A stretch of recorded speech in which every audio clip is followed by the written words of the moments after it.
আজকের খুতবার আলোচ্য বিষয়ে সূরা নূরের দুটি আয়াত থেকে একটু কম। এই আয়াতগুলোতে এমন এক মূলনীতি আলোচনা করা হয়েছে যার দ্বারা আমরা শুধু বিবাহ নামক প্রতিষ্ঠানটিকে বুঝব না, বরং সমাজে কিভাবে মানুষকে বিবাহ বন্ধনে আবদ্ধ করা যায় তাও বুঝব। আল্লাহ আযজা ওয়া জাল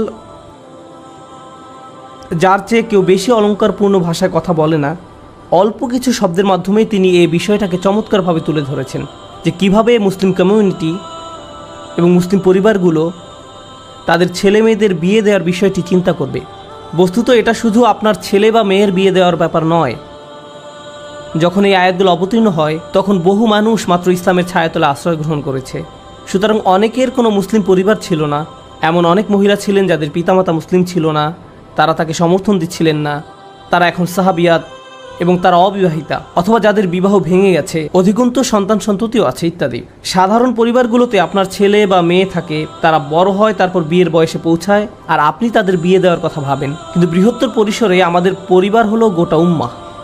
রাসূল সাল্লাল্লাহু আলাইহি ওয়াসাল্লাম সমগ্র উম্মাহকে একটি শরীরের সাথে তুলনা করেছেন, আর আল্লাহ সুবহানাহু ওয়া তাআলা একে ইখওয়া বা প্রায় রক্ত সম্পর্কীয় ভ্রাতৃত্ব বলে উল্লেখ করেছেন। আমরা একে অপরের ভাই, তার মানে আমরা সবাই মিলে বড় একটা পরিবারের মতো। সুতরাং আমাদের সমাজে যখন পুরুষ মহিলারা বিবাহ বন্ধনে আবদ্ধ হতে পারে না, সেটা আমাদেরই সমস্যা। তো আল্লাহ সুবহানাহু ওয়া তাআলা বলেন, ওয়ানকিহুল আয়ামা মিনকুম, তোমাদের মধ্যে যারা বিবাহহীন তাদের বিবাহ সম্পাদন করে দাও। এভাবেই বক্তব্যের শুরু। আরবিতে আইম শব্দটি নারী পুরুষ উভয়ের জন্য প্রযোজ্য, তবে বেশিরভাগ সময় এটা নারীদের জন্য ব্যবহৃত হতো আর কম সময় পুরুষদের জন্য ব্যবহার হতো। আরবদের এই শব্দ ব্যবহার থেকে বোঝা যায় এটি পুরুষদের বেলায় এমন কারোর জন্য ব্যবহৃত হতো যে সহজে বউ পাচ্ছে না, অথবা এমন পুরুষ যে বিয়ে করতে অস্বীকৃতি জানাচ্ছে, তা যে কোনো কারণেই হোক, তাদেরকে বিয়ে করতে উৎসাহ যোগাতে এটা ব্যবহৃত হতো। পক্ষান্তরে অধিকাংশ ক্ষেত্রে এটা নারীদের বেলায় ব্যবহৃত হতো। এমন নারী যারা তালাকপ্রাপ্তা, এমন নারী যাদের এখনো বিয়ে হয়নি, কিংবা এমন নারী যারা অন্য পরিবার থেকে এসেছেন আর এখন তারা মুসলিম, ইত্যাদি ইত্যাদি। নারীদের নিয়ে এখানে কথা বলা হয়েছে।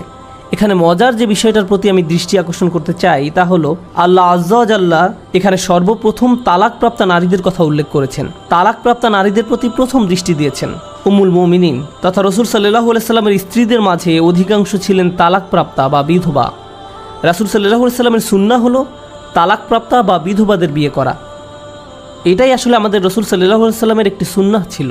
এই সুন্নাহটিকে এখন সম্পূর্ণ বিপরীত দৃষ্টিকোণ থেকে দেখা হয়। কেউ যখন কোনো তালাকপ্রাপ্তা কাউকে বিয়ে করার কথা বলে বা বিধবা কাউকে বিয়ে করার কথা বলে, তখন তাকে বলা হয় তুমি কি পাগল হয়ে গেছো? আর এটা আমাদের প্রিয় রাসূল সাল্লাল্লাহু আলাইহি সাল্লামের দেখানো সুন্নাহর সম্পূর্ণ বিপরীত আচরণ। প্রকৃতপক্ষে আল্লাহ যে আয়াতে রাসূল সাল্লাল্লাহু আলাইহি সাল্লামকে বর্তমান স্ত্রীদের স্থলে নতুন স্ত্রী দেওয়ার সম্ভাবনার কথা বলেন, সেখানে তিনি প্রথমে বলেছেন সাইয়্যিবাত, তারপরে বলেছেন আবকারা, আমি তাকে অন্য নারী বিয়ে করাবো। এখানে তিনি সাইয়্যিবাত বা অকুমারী নারীদের কথা প্রথমে বলেছেন, তারপরে বলেছেন আবকারা বা কুমারীদের কথা, যাদের আগে কখনো বিয়ে হয়নি। কোরআনের এই পর্যায়ক্রমকে অনেক মুফাসসির বিশেষ গুরুত্ব দিয়ে তুলে ধরেছেন। তারা বলেন এখানে আল্লাহ যাদের আগেও একবার বিয়ে হয়েছে তাদেরকে অগ্রাধিকার দিয়েছেন, কারণ সমাজে এদের কথা মানুষ সহজেই ভুলে যায়। কিন্তু আমাদের উম্মায় আমরা কাউকে পেছনে ফেলে রাখি না, পেছনে ফেলে রাখে। আল্লাহ যখন বলেন তোমাদের মাঝে অবিবাহিতদের বিয়ে দিয়ে দাও, তাদেরকে বিয়ে করার সুযোগ দাও, বিয়ে দিয়ে দাও, এই নির্দেশনাটি ব্যাপকতা বোঝায়। এই নির্দেশনাটি কাদের জন্য প্রযোজ্য? আপনি হয়তো চিন্তা করবেন ছেলেটা যখন পড়ালেখা শেষ করবে, তারপর যখন একটা ভালো চাকরি পাবে, যখন সে অনেক টাকা জমাবে, যখন সে তার পিতামাতাকেও খরচের কিছু টাকা ফেরত দেবে, যখন সে এটা করবে সেটা করবে ইত্যাদি ইত্যাদি, পরিবারের অন্য সবার যত্ন নেওয়া হবে, তারপর আমরা তার বিয়ের কথা চিন্তা করব। কারণ এখন যদি আমরা তাকে বিয়ে করাই, তার সকল মনোযোগ তার স্ত্রীর দিকে চলে যাবে, আমরা কিছুই পাবো না। এটা আমাদের সন্তান, আমাদের বিনিয়োগ। তাকে বিয়ে করানোর আগে আমরা আমাদের টাকার মূল্য ফেরত চাই। আর এমন কি যখন আমরা তাকে বিয়ে করাবো, তখন ব্যাপারটা শুধু আমাদের পার্থিব অর্জনের বিষয় না, এটা আমাদের পারিবারিক গৌরব। এমন একজনকে বিয়ে করাতে হবে যাকে আমরা প্রদর্শন করতে পারবো, যাকে নিয়ে আমরা গর্বিত হব, অনেক ছবি তুলতে পারবো। তাই বিশাল এক অনুষ্ঠানের আয়োজন করো, মানুষকে দেখাও যে আমরা একটা উচ্চ শ্রেণীর পরিবারের সাথে আত্মীয়তা করেছি, ইত্যাদি ইত্যাদি। তাই কাউকে বিয়ে করানোর আগে আপনি যে বিষয়টা বিবেচনা করেন তা হলো নারী পুরুষ উভয়ের জন্য আপনি একটা বয়সের মাত্রা ঠিক করে দেন। নারীদের ক্ষেত্রে একদম বিপরীত কাণ্ডটাই ঘটে। কোনো কোনো পরিবারে সে টিনেজ বয়সে পৌঁছার সাথে সাথে এমন ভাবা হয় আমাকে দ্রুত দায়িত্ব পালন থেকে বাঁচতে হবে। মনে হয় যেন এটা আপনার ঘরে একটা ব্যাধি। যত দ্রুত এর থেকে বাঁচা যায় ততই মঙ্গল। আপনি মেয়েটাকে যেন তেনভাবে কোনো একটা পাত্রের কাছে দিয়ে বিদায় করতে পারলেই বাঁচেন। বহু মেয়েরা হতাশায় ভোগেন, কারণ তাদের বাবা মা সবসময় বলতেই থাকেন তুমি এখনও এখানে পড়ে আছো, তুমি বিয়ে করছো না। আর অন্যদিকে যুবক ছেলেরা বিয়ে করতে চায় আর তাদের বাবা মা বলতে থাকে তুমি এখনো বিয়ের জন্য প্রস্তুত নও। লক্ষ্য করুন কোরআনের আয়াত আমাদের কি বলে, ওয়াসসালিহিনা মিন ইবাদিকুম ওয়া ঈমানিকুম, এবং তোমরা তোমাদের দাস দাসীদের মধ্যে যারা সৎকর্মপরায়ণ তাদেরও বিয়ে দাও। তখনকার সমাজে দাস দাসীরা ছিল, তাদের বলতে গেলে কোনো টাকা পয়সাই ছিল না। আল্লাহ বলেন তাদেরও বিয়ে দিয়ে দাও। তাই এই যুক্তি যে বিয়ে সম্পর্কে চিন্তা করার আগে কাউকে স্বাবলম্বী হতে হবে, তা এই একটি বক্তব্যের মাধ্যমে তছনছ করে দেওয়া হলো, সমীকরণ থেকে বাদ দিয়ে দেওয়া হলো। যে বিষয়গুলো বিবেচনায় আনতে হবে তা হলো প্রথমত তারা কি বিয়ের বয়সে পৌঁছেছে, আর দ্বিতীয়ত সালেহীন বা ভালো মানুষ। ভালো মানে তাদের আল্লাহর সাথে সম্পর্ক ভালো এবং তারা পরিণত, তারা প্রস্তুত। এই হলো সালেহীনা মিন ইবাদিকুম ওয়া ঈমাইকুমের ব্যাখ্যা। তারপর আল্লাহ এর সাথে যোগ করে আরও বলেন, কারণ এখনও বহু মানুষ এই বিষয়টাকে গুরুত্বপূর্ণ মনে করে, ইয়াকুনু ফুকারা ইউগনিহুমুল্লাহু মিন ফাদলিহি, তারা যদি নিঃস্ব হয় তবে আল্লাহ নিজ অনুগ্রহে তাদেরকে সচ্ছল করে দেবেন। কারণ টাকা পয়সার বিষয়টা আল্লাহ নিকট ক্ষুদ্র সমস্যা, তবে আল্লাহ নিজ অনুগ্রহে তাদেরকে সচ্ছল করে দেবেন। আইমা মানে সমাজের বহু মানুষ যারা অবিবাহিত রয়ে গেছে, সেটা তুলনামূলক বড় সমস্যা। অর্থকড়ি না থাকা ছোট সমস্যা, কিন্তু মানুষের মাঝে সম্পর্ক জুড়ে না দেওয়া আল্লাহর নিকট অনেক বড় একটি সমস্যা। এই আয়াতটি পড়ার সময় আমি একটা বর্ণনার সন্ধান পাই, রাসূল সাল্লাল্লাহু আলাইহি সাল্লাম এমন সমাজ থেকে আল্লাহর নিকট আশ্রয় চাইতেন যেখানে প্রচুর অবিবাহিত মানুষ রয়েছে। তিনি উম্মার এমন অবস্থা হওয়া সম্পর্কে উদ্বিগ্ন ছিলেন যেখানে প্রচুর অবিবাহিত মানুষ থাকবে আর তারা এটা নিয়ে সুখী থাকবে। আসলে এই অবস্থায় তারা সুখী নয়। আর অন্যজনের বেলায় যে বিয়ে করতে চাচ্ছে তাকে বিয়ে করতে দিচ্ছে না, তখন সেই ছেলে বা মেয়ে বলে যা ঠিক আছে আমি আর বিয়েই করবো না, একা থাকবো। যখন কেউ বলে আমি একা থাকবো, তার অর্থ এই নয় যে আমি ফেরেশতার মতো থাকবো। নিঃসংকোচে বলতে গেলে আমরা জানি এর মানে কি। একজন 30 বছরের যুবক যে কিনা একজন প্রফেশনাল, ভালো টাকা উপার্জন করেন, অন্যদিকে 28 বছরের এক মেয়ে যে লেখাপড়া শেষ করেছে এখনো অবিবাহিতা, তার মানে এই না যে তাদের কোনো আকাঙ্ক্ষা জাগ্রত হয়নি, পাপ করার সুযোগ তৈরি হয়নি, বা তার আগের দিনের মদিনার মানুষদের মতো ধার্মিক জীবনযাপন করে।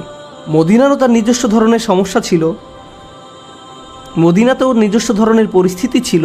আপনি যদি মনোযোগ দিয়ে রাসূল সাল্লাল্লাহু আলাইহি সাল্লামের জীবনী পড়েন তাহলে দেখবেন সাহাবীদের জীবনে বিভিন্ন ঘটনা ঘটেছে। মাত্র আজ সকালে আমি এক সাহাবীর ঘটনা পড়ছিলাম, যিনি কোনো এক কারণে মক্কায় গিয়েছিলেন, আর সেখানে তার জাহিলি যুগের এক মেয়ে বন্ধু ছিল।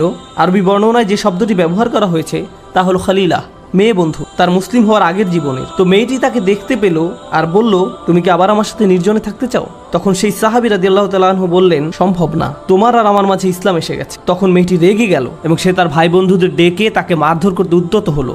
সাহাবী বললেন ঠিক আছে, আমাদের জন্য একটাই পথ আছে, তা হলো আমাকে তোমার বিয়ে করতে হবে। মেয়েটি বলল ঠিক আছে, আমাকে বিয়ে করো।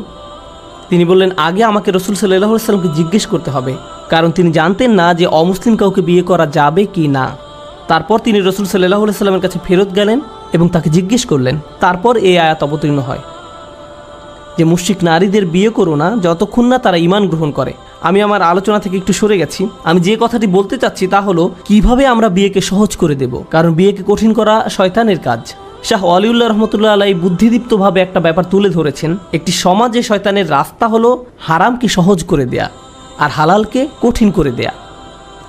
যখন সমাজে এটা ঘটে তখন শয়তানের জয় হয়, কারণ লোকজন সহজের দিকে আকৃষ্ট হবে।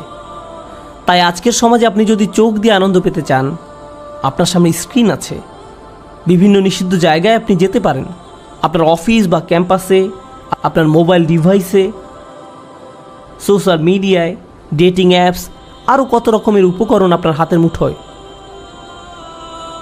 কারণ পুরুষের মহিলাদের প্রতি আকর্ষণ থাকবেই, আল্লাহ এটা মানুষের ভেতর দিয়ে দিয়েছেন আর এটা কোথাও চলে যাবে না।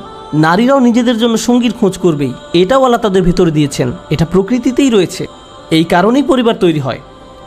আজ যখন অসুস্থ, নোংরা আর অবৈধ কার্যক্রমের দরজাকে বিস্তীর্ণ রূপে খুলে দেওয়া হয়েছে, এরকম পরিস্থিতিতে একজন যুবক এসে যখন বিয়ের কথা বলে, আমি জানি আমি মাত্র ভার্সিটির 3য় বর্ষে পড়ি, আমি জানি আমি মাত্র ভার্সিটির 3rd ইয়ারে পড়ি, কিন্তু আমি আর পারছি না মা, আমি আর পারছি না বাবা। সে হয়তো এভাবে বলে না, আব্বা আমার হরমোন আমাকে পাগল বানিয়ে দিচ্ছে, ক্যাম্পাসে মেয়েদের যা অবস্থা, আমি জানি না আপনাকে কি বলবো। সত্যি একটা মেয়ে আমাকে শুধু মেসেজ দিয়েই যাচ্ছে। কেউ তো আর এভাবে তার বাবা মাকে বলবে না। সে হয়তো বলবে, মা আমি মনে করি আমার বিয়ে করা উচিত। সে ইঙ্গিতে ভালোভাবে বলার চেষ্টা করবে। আর তখন কোনো পিতামাতা এই যুবক ছেলেটাকে অপমানিত করতে শুরু করলো, ওহ তুমি ধৈর্য ধরতে পারো না, নিজেকে নিয়ন্ত্রণ করতে পারো না, আমি 40 বছর বয়সে বিয়ে করেছি।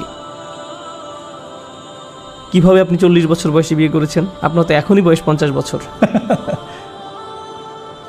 তো আমরা পিতামাতারা অনেক সময় এই ব্যাপারটাকে অত্যাচার এবং দমন করার চেষ্টা করি, যা আল্লাহ প্রাকৃতিকভাবে আমাদের ভেতরে দিয়ে দিয়েছেন।